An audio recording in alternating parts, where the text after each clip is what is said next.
ध्यायेत्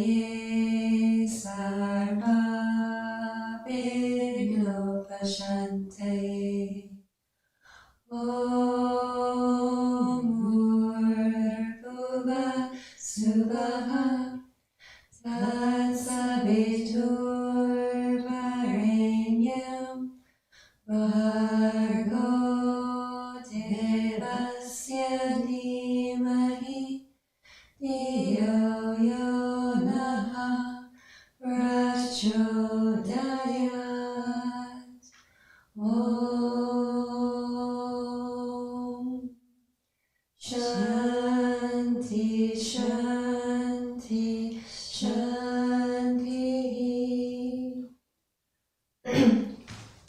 Om I'm clean clean clean sound sound sound. Om Bhuvasuvaha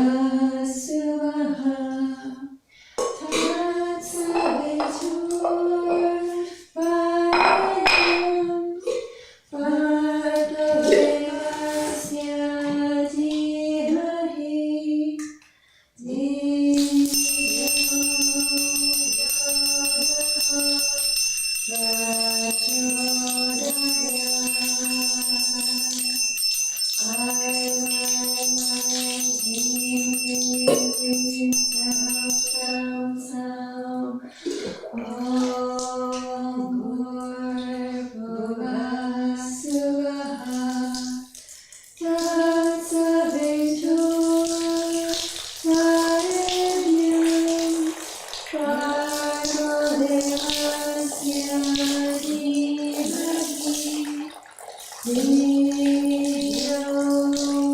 Yo Naha Prachodayat. I'm clean, clean, clean. Sound, sound, sound. Om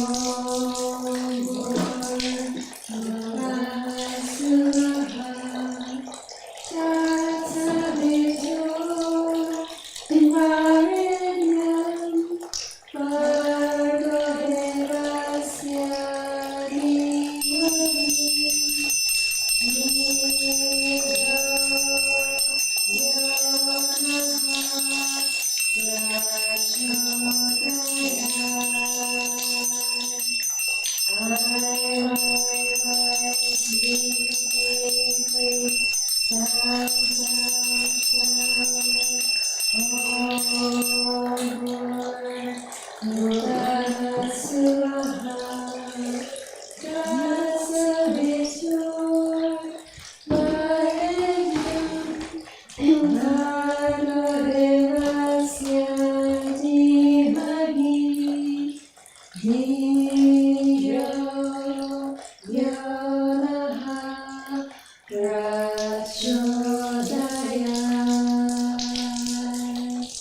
I'm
Dio Yanaha Prachodaya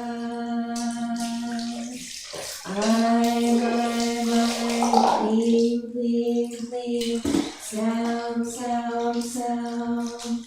Om Bhurvah Suvah Tatsaviturvarenyam Bhargo Devasya Dhimahi.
Sri Sai Satcharitra, The Wonderful Life and Teachings of Shirdi Sai Baba, a modern rendering. Chapter 48, Warding Off Devotees' Calamities. At the start of this chapter, Hemadpant responds to a question whether Sai Baba was a guru or sadguru. Hemadpant answers by describing the signs of a sadguru. Signs of a sadguru. He who teaches us the Vedas and Vedanta, or the Sikh Shastras, he who controls the breath or brands his body with mudras, he who gives pleasing discourses regarding Brahman, he who gives mantras to disciples and orders them to chant a certain number of times, but does not assure them any result in a definite time, he who by his expansive wordy knowledge explains beautifully the ultimate principle, but has himself no experience or self-realization, is not a sadguru, but he who through his speech creates in us a distaste for the enjoyments of this world and the next, and gives us a taste of self-realization, who is well versed in both theoretical and applied knowledge, deserves to be called a sadguru. How can he who is lacking in self-realization give it to the disciples? A sadguru does not expect any service or profit from his disciples, even in his dream. On the contrary, he only wishes to serve them. He does not think that he is great and the disciple is small.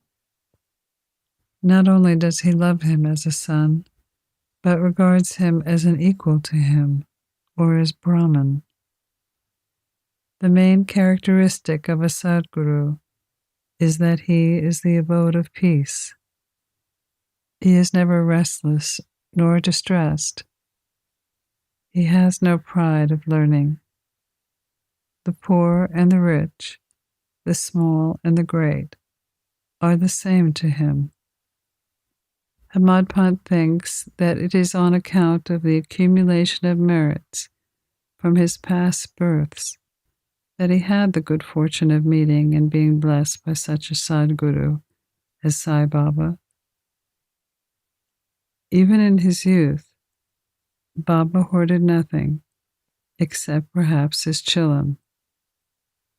He had no family, no friend, no home, nor any support.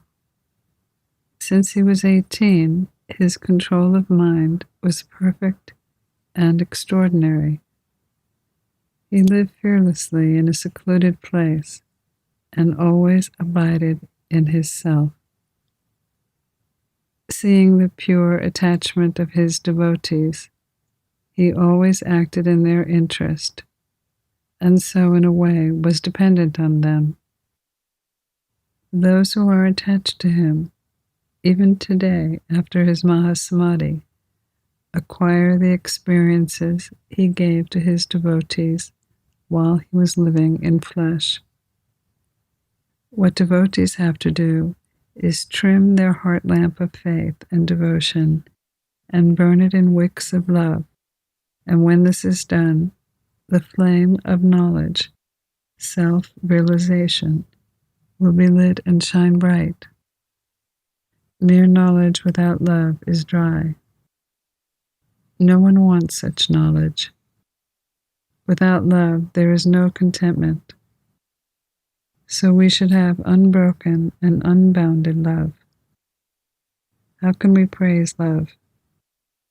Everything is insignificant before it. Without love, our reading, hearing, and studying are of no benefit. In the wake of love, devotion, dispassion, peace, and liberation will follow us with all their treasures. We do not develop love for anything unless we feel intently about it. Where there is real yearning and feeling, God manifests himself. This is love, and this is the means of liberation. Now let us revert to the main story of this chapter. Let a man go to a true saint with a pure mind and hold his feet. Eventually he is sure to be saved. This is illustrated by the following stories. Mr. Shevade. Mr. Sapnakar of Akkalkot was studying the law. A fellow student named Shevade had gathered with him and other students to compare their study notes. During their question and answer session, it was revealed that Shevade was the least prepared of all for the examination, and so the students derided him. He said that though he was not prepared, he was sure to pass the examination, as his Sai Baba was there to get him through successfully. Mr. Sapnakar was surprised at this remark, took Shevade aside and asked him who was Sai Baba who he praised so highly. Shevade replied, "There lives a fakir in the masjid in Shirdi. He is a great Satpurusha. There are other saints, but he is unique. Unless there is a great store of merit in one's account, one can't see him. I fully believe in him, and what he says is never untrue.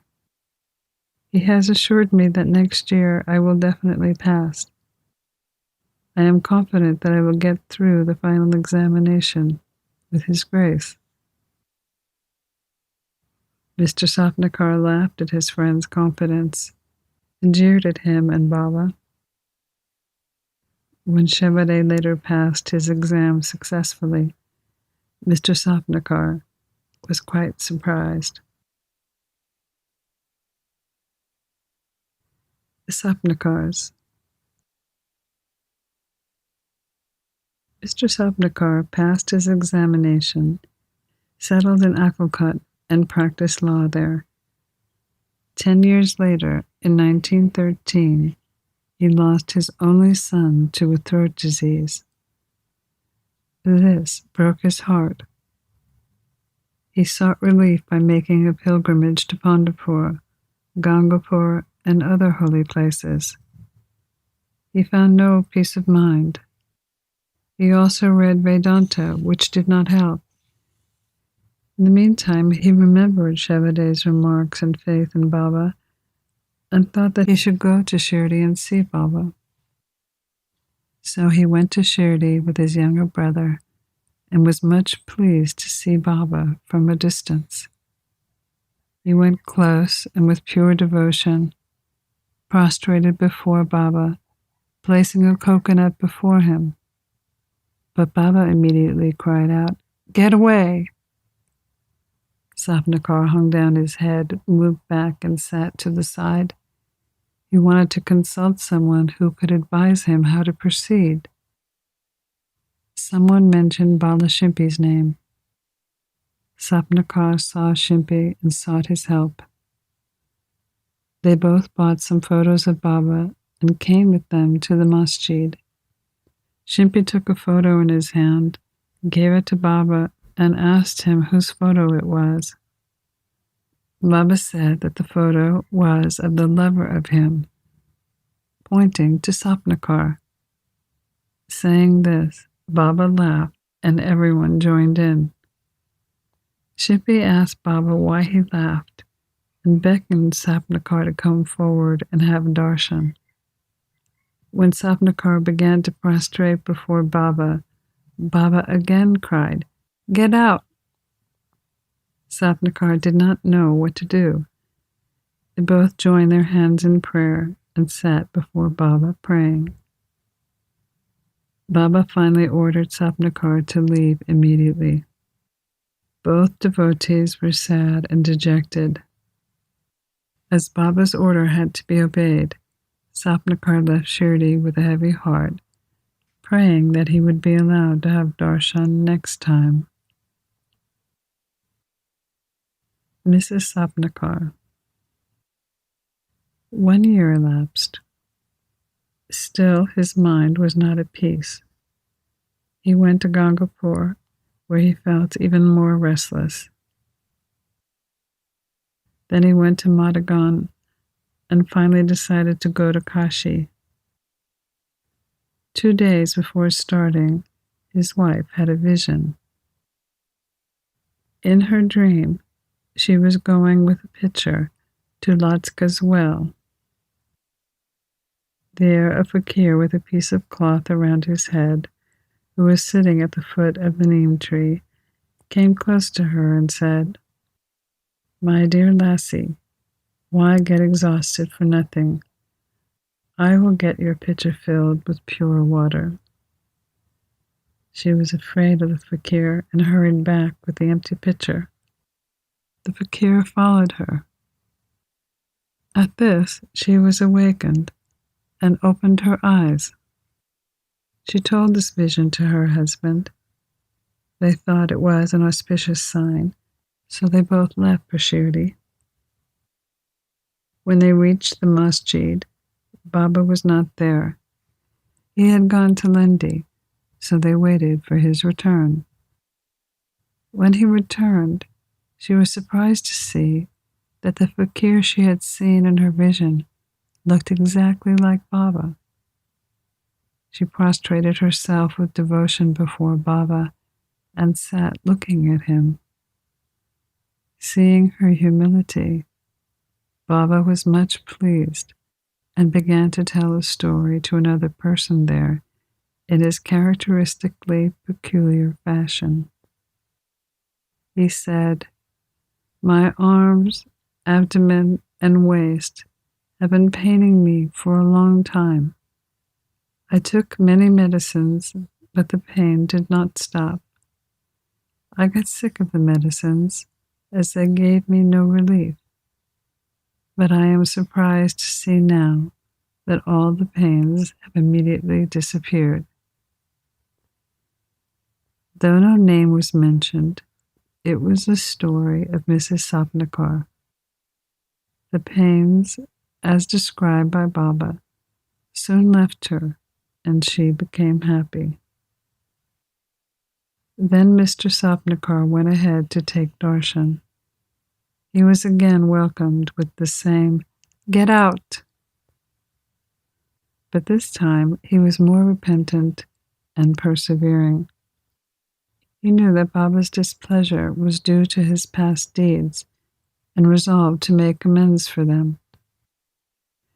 He was determined to see Baba alone and ask forgiveness for his past actions.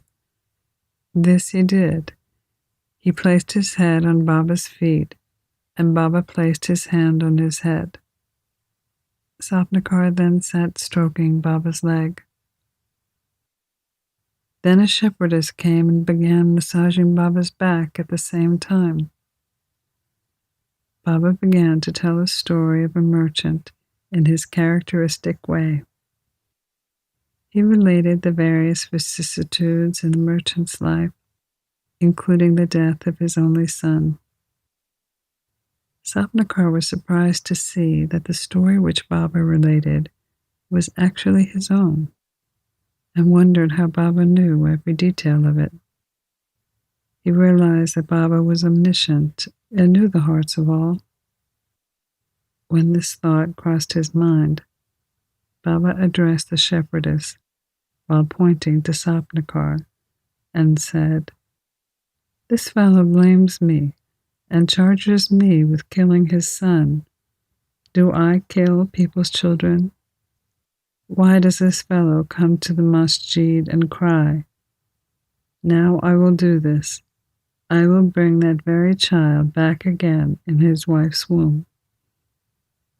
With these words, Baba placed his hand on Sapnakar's head, blessing and comforting him, saying, "These feet are old and holy.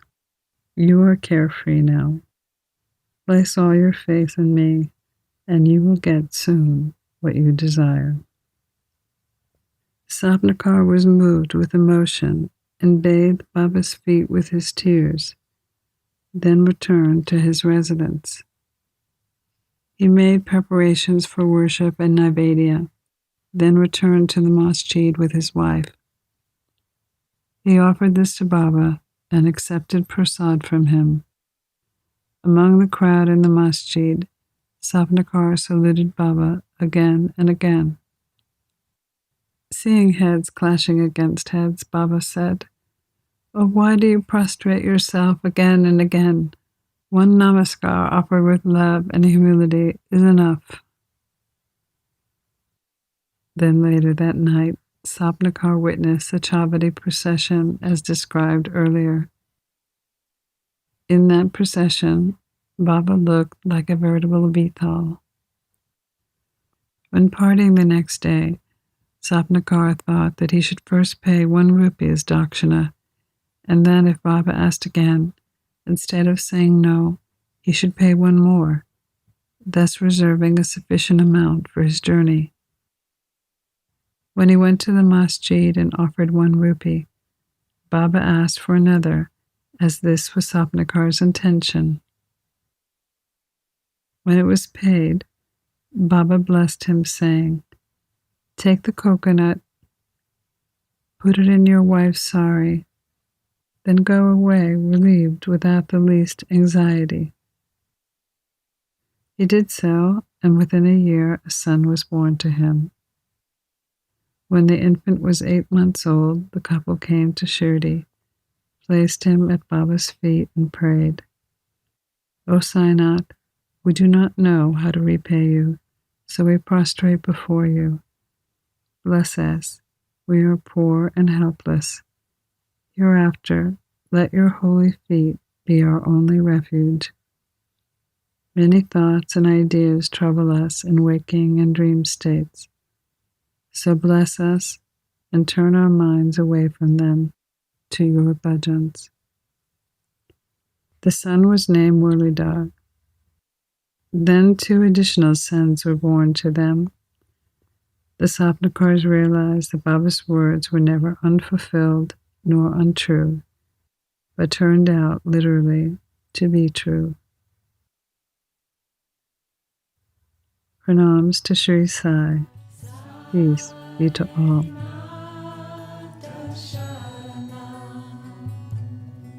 You've been listening to a modern rendering of Hamad Pant's The Sri Sai Satcharitra, The Wonderful Life and Teachings of Shirdi Sai Baba, edited and narrated by Monica Penacanda. For more content like this online, please go to divinelineage.org, SaiFamily.org, and peacefires.org. To learn more about Monica, please go to monicapenacanda.org. Sai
Sai